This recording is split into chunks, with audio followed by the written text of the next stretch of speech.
Hi, it's Dr. Asatar Bear, and this video is about the dangers of breathing badly. So we talked about what are the aspects of optimal breathing. So there's 5 of them. And that's breathing deeply in your belly, breathing slowly, breathing rhythmically, breathing in a way that is heart-centered, and breathing fully. Breathing badly is pretty much doing the opposite of optimal breathing. So it's breathing not deeply, but high in your chest. It's breathing not slowly, but rapidly.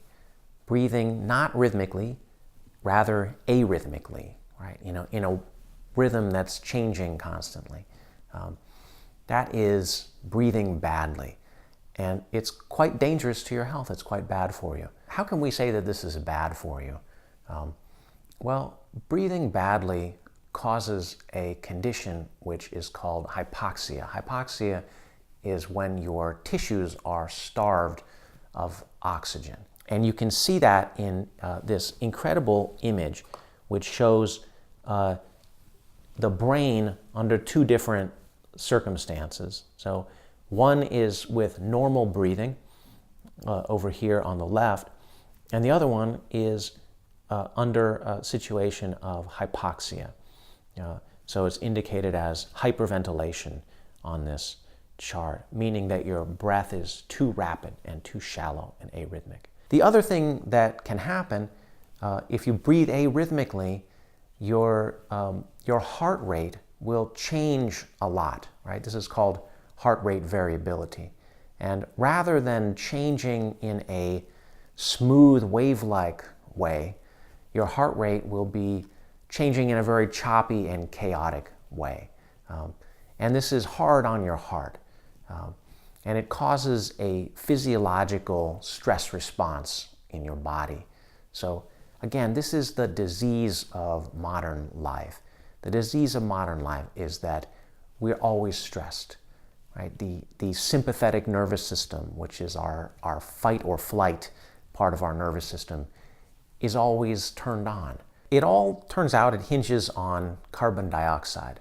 And that may be surprising because, we think of carbon dioxide as a waste product, and it is, but it's necessary to regulate the pH of the blood.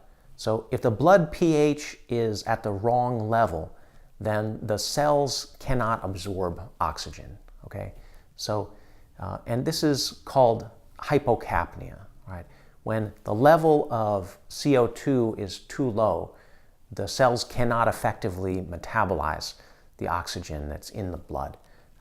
And this is what leads to a situation called respiratory alkalosis, and then to hypoxia. So in medicine, they use a device called a capnometer, which measures your exhaled CO2 level. And because this is highly correlated with, like I say, your blood pH and then your ability to metabolize oxygen. Let's take a look at a chart which came from a capnometer and which shows what I'm talking about here. So if we look at this chart here, we can see these peaks occurring, all right? And we can see that there's 8 of them on this chart. So each one of them represents an exhalation. So they're labeled E1, E2, E3, etc. So what the valleys on this chart represent inhalations.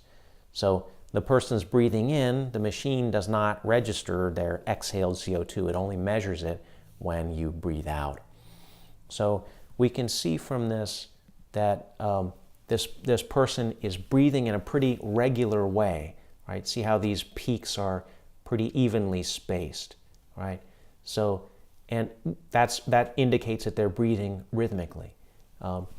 We can infer from this that the person they're breathing all the way out. They're not interrupting their breath. They're not breathing in an arrhythmic way, and we can see that each one of their breaths goes above this level, which is 35 millimeters of mercury, right, of carbon dioxide. That's a way of measuring the level of carbon dioxide.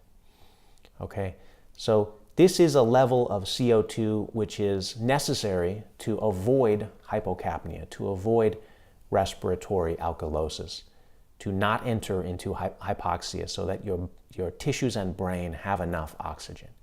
Right? Hypoxia is a pathological condition. It's very, very bad for you. All right, so here's what a chart looks like for someone who is not breathing in an optimal way. This is what hypocapnia looks like on a capnometer.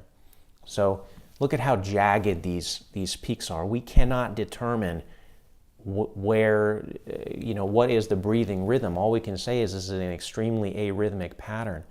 None of the peaks go above the 35 millimeters of mercury level.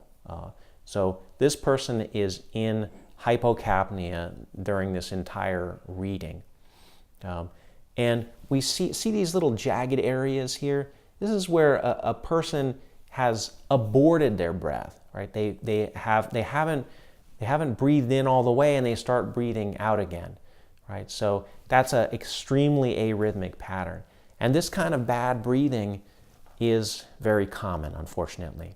So during this course, we won't be using a capnometer. We won't be measuring your exhaled CO2.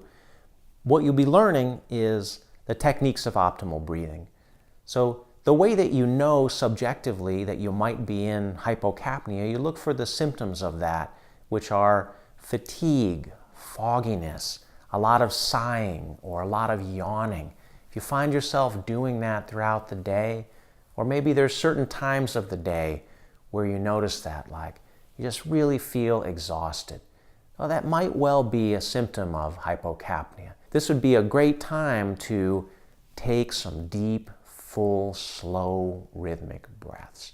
You might even want to take a big breath and just hold it for a little while. This can be very reinvigorating, and it can quickly restore the carbon dioxide and oxygen balance to your blood and move you out of hypocapnia and into the normal range. These are some of the dangers of breathing badly, and I hope it motivates you to really work on your techniques and learn how to breathe really, really well. Thank you.